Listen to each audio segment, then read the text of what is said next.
बिस्मिल्लाहिर्रहमानिर्रहीम। एक साहब ने मालूम किया है कि मुफ्ती मुनीर अखुन साहब जो अमेरिका के अंदर रहते हैं, अमेरिका के मुफ्ती आज़म ख्याल उनको किया जाता है और बड़े बड़े अलक़ाब उनके नामों के साथ लगाए जाते हैं, कुतुबुल अक़दाब उनको लिखा जाता है। तो सवाल ये है कि उनको सुनना चाहिए नहीं।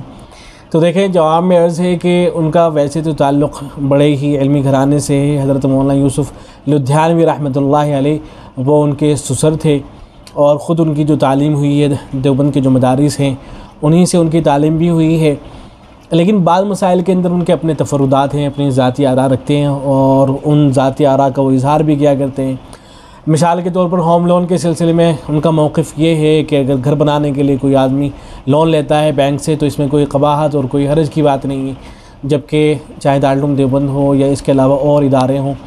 वो सब मना करते हैं। और मुफ्ती तारिक मसूद साहब ने बाकायदा एक बयान इस हवाले से रिकॉर्ड कराया था कि उनकी जो राय है वो बिल्कुल भी सही नहीं है, इसलिए कि जब आप लोन लेते हैं बैंक से तो ज़ाहिर है उस सूद के साथ आपको वापस करना पड़ता है और सूद का जिस तरीक़े से लेना हराम है बिल्कुल इसी तरीके से उसका देना भी हराम होना जायज़ है। अल्लाह के नबी सल्लल्लाहु अलैहि वसल्लम ने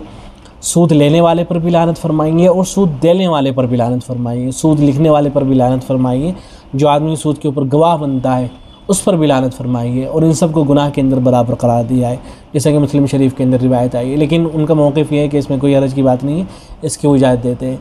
इसी तरीके से एक मसला ये है कि क्या बर्थडे मनाना जायज़ है ना जायज़, तो उलमा बिल्कुल इसको मना करते हैं, लेकिन उनकी राय ये है कि नहीं इसमें क्या क़बाहत की बात है, कोई नहीं, ये तो जायज़ है। और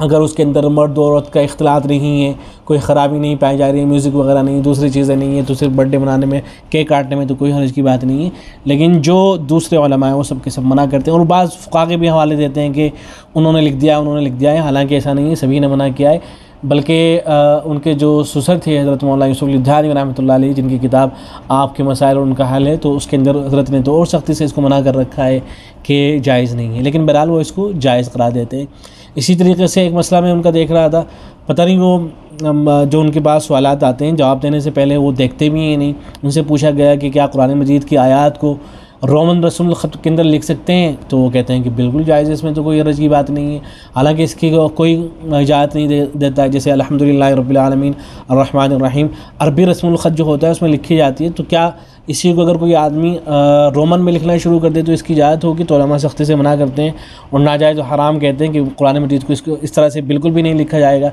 हरगिज़ इसकी इजाज़त नहीं होगी। लेकिन वो लिखने की भी इजाज़त देते हैं और पढ़ने की भी इजाज़त देते हैं, उनकी वीडियोज़ वगैरह मौजूद हैं इस सिलसिले में।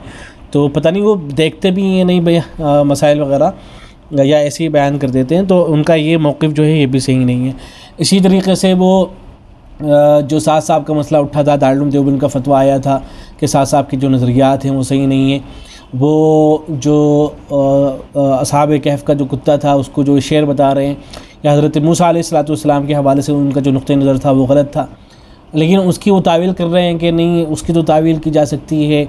और हज़रत मूसा अलैहिस्सलाम का जो वाक़या उसकी भी तावील की जा सकती है वग़ैरह वग़ैरह। और वो उन्हीं के उनके जो गलत नज़रियात हैं बजाय से कि उनको मुतनब्बे करें कि आपके नज़रियात सही नहीं है, बल्कि उनके साथ खड़े हुए नज़र आते हैं, तो ये भी उनका मौक़िफ़ जो है सही नहीं है। उनको ये चाहिए कि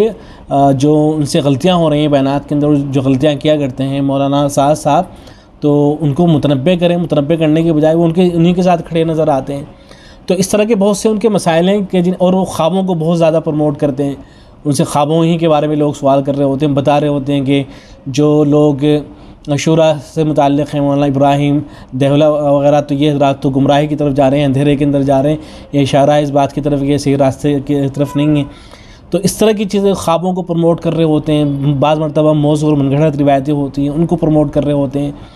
इस तरह की बातें बयान कर रहे होते हैं। तो इसलिए उनके बयानात अगर कोई आदमी सुन रहा है तो उसको थोड़ी सी एहतियात करनी चाहिए और उनके बारे में जो दीगर अहले इल्म है उनसे भी जो है मालूम करना चाहिए। अस्सलाम वालेकुम।